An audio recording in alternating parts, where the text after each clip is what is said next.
Mér líður bara mjög vel. Taka þennan fyrsta MMA-bardaga og það er ekkert búið að vera neitt stress í mér. Ég er bara mjög rólegur yfir þessu. Þessi íþrótt hentar mér einhvern veginn best. Og að fá að keppa í henni, ég er svolítið keppnismadur þannig að ég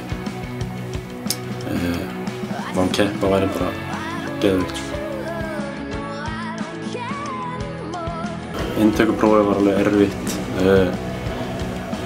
Þegar ég kom inn í hópinn var bara vel tekið á móti manni og í rauninni, já, bara að vera að keppa núna næstu ári seinna. Það er bara eitthvað sem ég vildi gera.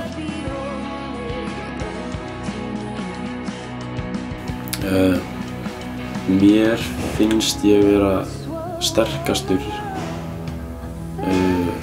í jörðinni. En, ég veit það ekki. Bæði bara. Bæði standandi og í jörðinni. Spörkin er mestu veikleiki mér.